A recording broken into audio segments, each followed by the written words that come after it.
Bonjour. Alors le sujet d'aujourd'hui, ça va être le film The Whale, en français La Baleine.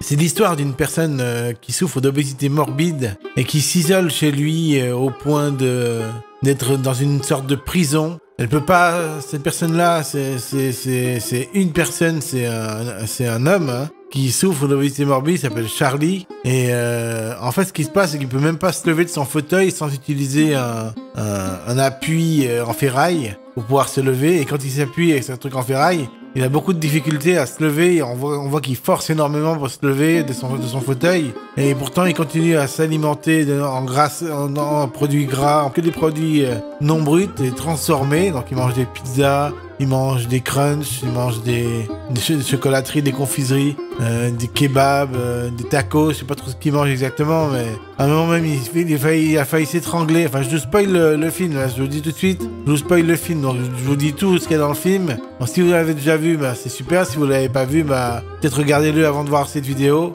Mais c'est un super bon film, donc je vous le recommande vivement. Parce que dans ce film, on voit qu'il a failli s'étrangler avec son propre kebab, ou son propre taco, je sais pas ce que c'était exactement, mais c'était une sorte de sandwich. Et avec lui, il y a une sorte d'aide-soignante qui est sa belle-sœur, parce qu'il était ami avec un amant. Enfin, c'est un peu compliqué cette histoire, mais il a laissé tomber sa famille, sa fille, avec qui il essaye de renouer des liens pour pouvoir faire une quête de rédemption. Avant de mourir, il veut renouer ses liens avec sa fille. Sa fille est une vraie tête de mule. Elle n'aime pas du tout son père. Elle veut lui faire payer le fait qu'il l'a abandonnée à l'âge de 8 ans. Et maintenant qu'elle a 16-17 ans, ben, elle veut se venger, entre guillemets. Et il se passe plein de choses dans le film. Et en fait, ce qui se passe, c'est que Charlie, il travaille dans la rédaction de dissertation. Donc il corrige les dissertations des gens. Et il aime que les gens soient authentiques dans leur dissertation. Il aime beaucoup l'authenticité et le fait d'être vrai. Et sa fille a déjà fait une dissertation quand elle était petite. Et elle est très forte en dissertation.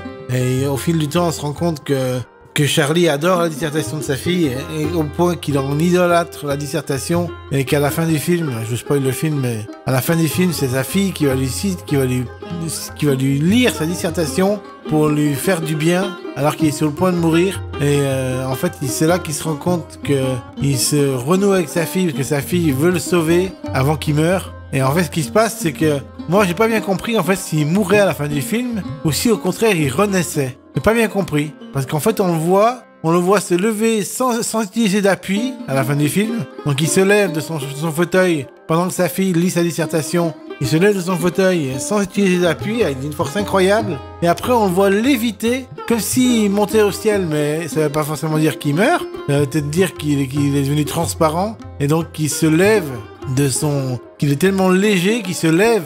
Ça veut pas dire forcément qu'il meurt. Ça peut aussi vouloir dire qu'il a trouvé la rédemption et donc qu'il se sent vraiment bien intérieurement. C'est pour ça qu'il s'est levé du sol. Moi, j'ai pas vu de la même manière que ça. Beaucoup de personnes l'ont vu. Tout le monde croit qu'il est mort. Qu'en fait, c'est pour ça qu'il se lève, que ses deux pieds se lèvent du sol. Mais c'est peut-être pas forcément la vérité, puisqu'il a réussi à se lever. Ça veut dire qu'il était en pleine forme. Ça veut peut-être dire qu'il a été renouvelé par le message de sa fille qui le motive à fond. Donc sa fille, c'est toute sa vie, en fait.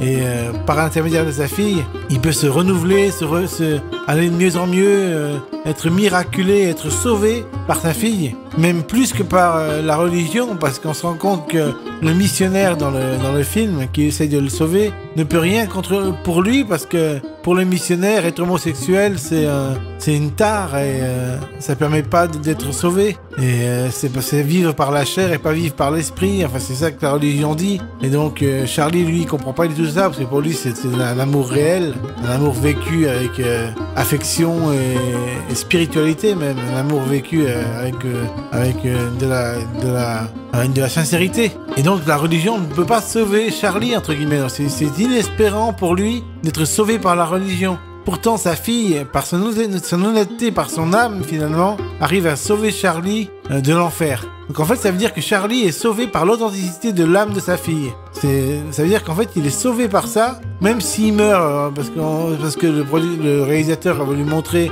que ses pieds levaient du sol, donc il mourrait. Moi, je pense que même qu'il meurt ou qu'il ne meurt pas, de toute façon, il a été sauvé par sa fille. plus que par Jésus. Et c'est en ça que moi je fais un reproche au film, parce que je trouve que personnellement, évoquer le fait que l'âme d'une personne humaine puisse plus sauver une personne que l'âme de Jésus, je trouve que c'est un peu effronté de faire ça par rapport à Jésus-Christ. C'est même lui coller une balle dans le dos que de faire ça. C'est être méchant par rapport à Jésus. Au point de ne pas sauver Charlie. Sur ce, je vous laisse. Bye.